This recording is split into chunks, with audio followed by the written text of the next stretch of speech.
খন্তেক পাছতে বাতৰি শুনিবলৈ পাব।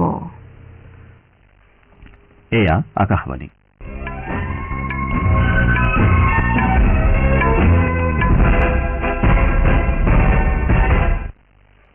বাতৰি পঢ়িছো পংকজনাথ ভট্টাচাৰ্যই। এতিয়া প্ৰধান বাতৰিসমূহ হৈছে দেশৰ 10খন ৰাজ্য আৰু 2টা কেন্দ্ৰীয় শাসিত অঞ্চলৰ 93টা সমষ্টিত লোকসভা নিৰ্বাচনৰ তৃতীয় পৰ্যায়ৰ ভোটগ্ৰহণ চলি আছে। শেহতীয়া তথ্য অনুসৰি তৃতীয় পৰ্যায়ত দিনৰ 1:30 বজা পৰ্যন্ত 39.92% ভোটদান সম্পন্ন হৈছে। অসমৰ 4টা সমষ্টিত দিনৰ 1 বজালৈকে 45.88% ভোটদান সম্পন্ন হৈছে। লোকসভা নিৰ্বাচনৰ লগতে আজি গুজৰাটৰ 5টা, কৰ্ণাটকৰ 1টা আৰু পশ্চিমবংগৰ 1টা বিধানসভা সমষ্টিত উপ নিৰ্বাচন অনুষ্ঠিত হৈছে। বিজেপিৰ জ্যেষ্ঠ নেতা তথা প্ৰধানমন্ত্ৰী নৰেন্দ্ৰ মোদীয়ে কৈছে যে ভাৰত বৰ্তমান ইতিহাসৰ জটিল সন্ধিক্ষণত উপস্থিত হৈছে আৰু IPL ক্ৰিকেট প্ৰতিযোগিতাত আজি দিল্লীত হ'বলগীয়া এখন খেলত ৰাজস্থান ৰয়েলছ দিল্লী কেপিটেলছৰ বিৰুদ্ধে অৱতীৰ্ণ হ'ব।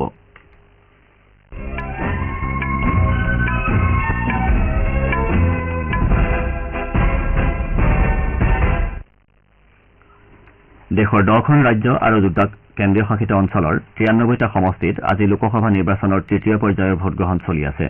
শান্তিপূৰ্ণভাৱে চলি থকা ভোটগ্ৰহণ প্ৰক্ৰিয়াত ভোটদাতাসকলৰ ব্যাপক সঁহাৰি পৰিলক্ষিত হৈছে। গুজৰাটৰ 25টা, কৰ্ণাটকৰ 14টা, মহাৰাষ্ট্ৰৰ 11টা, উত্তৰ প্ৰদেশৰ 10টা, মধ্যপ্ৰদেশৰ 9টা, ছত্তীশগড়ৰ 7টা, বিহাৰৰ 5টা, অসমৰ 4টা, পশ্চিমবংগৰ 4টা, গোৱাৰ 2টা সমষ্টিৰ লগতে কেন্দ্ৰীয় শাসিত দাদৰা নগৰ হাভেলী আৰু দমন দিউৰ এটাকৈ সমষ্টিত আজি ভোটগ্ৰহণ কৰা হৈছে।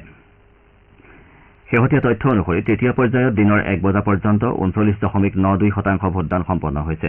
তথ্য অনুসৰি দিনৰ 1 বজালৈকে গুজৰাটত 37.83%, বিহাৰত 36.69%, ছত্তীশগড়ত 46.14%, দাদৰা নগৰ হাভেলীত 39.94%, গোৱাত 49.04%, কৰ্ণাটকত 41.59%, মধ্যপ্ৰদেশত 44.67%, মহাৰাষ্ট্ৰত 31.55%, উত্তৰ প্ৰদেশত 38.12%, পশ্চিমবংগত 49.27% ভোটদান সম্পন্ন হৈছে।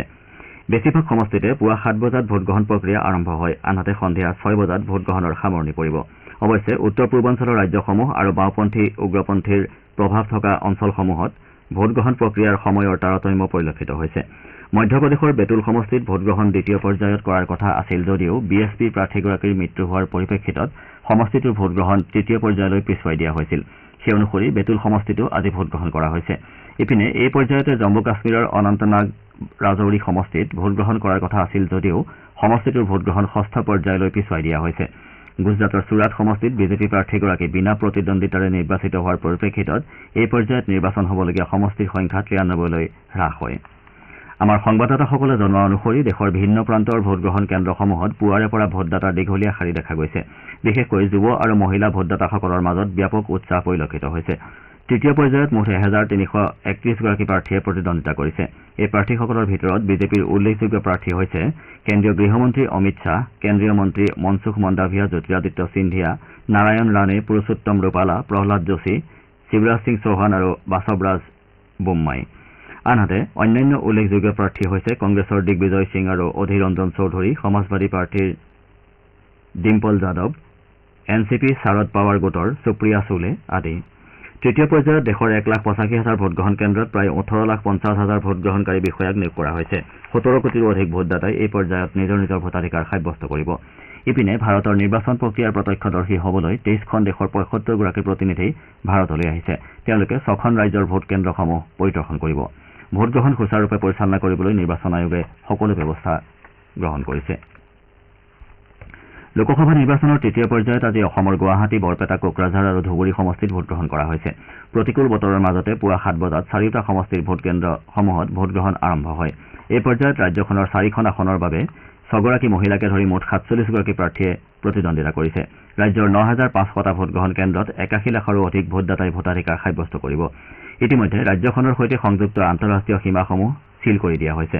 ৰাজ্যৰ 300টা ভোট কেন্দ্ৰক স্পৰ্শকাতৰ হিচাপে চিহ্নিত কৰি তাত পৰ্যাপ্ত নিৰাপত্তাৰক্ষী নিয়োগ কৰা হৈছে। তদুপৰি 5,266টা ভোট কেন্দ্ৰত ৱেব কাষ্টিঙৰ ব্যৱস্থা কৰা হৈছে। আমালৈ শেহতীয়াকৈ অহা বাতৰিৰ মতে দিনৰ 1 বজালৈকে ৰাজ্যত 45.88% ভোটদান সম্পন্ন হৈছে। গুৱাহাটী সমষ্টিত 42.13%, বৰপেটা সমষ্টিত 46.83%, কোকৰাঝাৰত 46.43% আৰু ধুবুৰীত 47.73% ভোটদান সম্পন্ন হৈছে। কামৰূপ মহানগৰ নিৰ্বাচনী জিলাৰ মুঠ 1026টা ভোটগ্ৰহণ কেন্দ্ৰৰ 100টা মহিলাৰ দ্বাৰা পৰিচালিত হোৱাৰ লগতে 26টা কেন্দ্ৰ আদৰ্শ ভোটকেন্দ্ৰ হিচাপে সজাই পৰাই তোলা হৈছে। গুৱাহাটী লোকসভা সমষ্টিত মুঠ 8গৰাকী প্ৰাৰ্থীয়ে প্ৰতিদ্বন্দ্বিতা আগবঢ়াইছে। লোকসভা নিৰ্বাচনৰ লগতে আজি গুজৰাটৰ 5টা, কৰ্ণাটকৰ 1টা আৰু পশ্চিমবংগৰ 1টা বিধানসভা সমষ্টিত উপ নিৰ্বাচন অনুষ্ঠিত হৈছে। গুজৰাটত বিজাপুৰ, খামৱাত, মানভাদাৰ, পোৰবন্দৰ আৰু ভাগদিয়া বিধানসভা সমষ্টিত ভোটগ্ৰহণ চলি আছে। আনহাতে কৰ্ণাটকৰ চোৰাপুৰ আৰু পশ্চিমবংগৰ ভগৱানগোলা বিধানসভা সমষ্টিতো ভোটগ্ৰহণ চলি আছে। শ্ৰোতাসকলে বাতৰি শুনিছে আকাশবাণীৰ পৰা।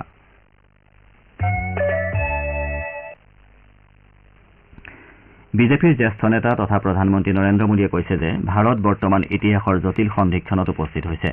মধ্যপ্ৰদেশৰ খাৰগনেত এখন জনসভাত ভাষণ দি শ্ৰীমোদীয়ে কয় যে INDI জোঁটে তেওঁলোকৰ বংশানুক্ৰমিকতা অব্যাহত ৰখাৰ বাবেহে নিৰ্বাচনত অৱতীৰ্ণ হৈছে। বিৰোধী মৰ্চাৰ নেতাসকলে দেশ আৰু জনসাধাৰণৰ প্ৰতি থাকিবলগীয়া আগ্ৰহ হেৰুৱাই পেলাইছে বুলিও প্ৰধানমন্ত্ৰীয়ে প্ৰকাশ কৰে। ভাষণ প্ৰসংগত শ্ৰীমোদীয়ে NDA চৰকাৰে যোৱা 10 বছৰত সমাজৰ দুৰ্বল শ্ৰেণী, জনজাতি, কৃষক আৰু মহিলাসকলৰ বাবে গ্ৰহণ কৰা বিভিন্ন জনকল্যাণমূলক আঁচনিত আলোকপাত কৰে।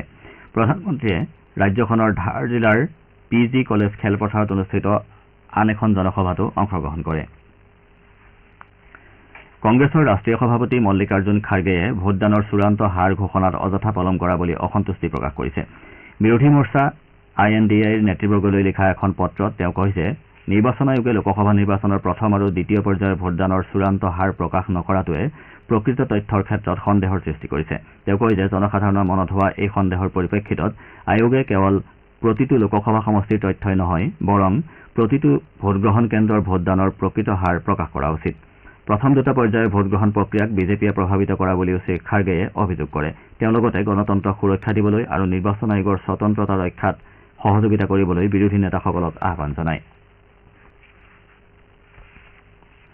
দিল্লী আৰক্ষীৰ নিচাযুক্ত দ্ৰব্য বিৰোধী কৰ্মবাহিনীয়ে দিল্লী, উত্তৰ প্ৰদেশ আৰু ঝাৰখণ্ডত অভিযান চলাই 5টা কুখ্যাত ড্ৰাগছ সৰবৰাহকাৰীক গ্ৰেপ্তাৰ কৰিছে। দিল্লী আৰক্ষীৰ বাহিনীটোৰ উপ আয়ুক্ত অমিত গোৱেলে প্ৰকাশ কৰা অনুসৰি আটাইকেইটা অভিযুক্ত দিল্লী আৰু ৰাজধানী অঞ্চলত ড্ৰাগছ সৰবৰাহৰ লগত জড়িত আছিল।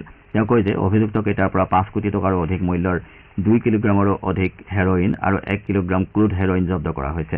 আৰক্ষীয়ে উত্তৰ প্ৰদেশৰ বেৰেলী আৰু ঝাৰখণ্ডৰ হাজাৰিবাগত হেৰইন প্ৰস্তুত কৰা 2টা কাৰখানাও উৎখাত কৰে।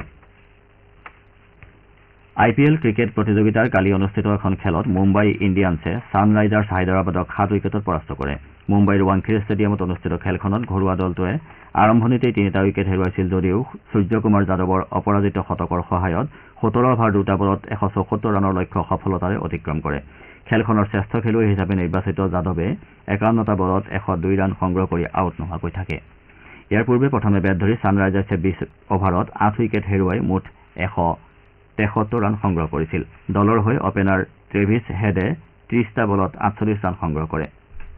আজি দিল্লীৰ অৰুণ জেটলী ষ্টেডিয়ামত অনুষ্ঠিত হ'বলগীয়া আন এখন খেলত ৰাজস্থান ৰয়েলছ দিল্লী কেপিটেলছৰ মুখামুখি হ'ব।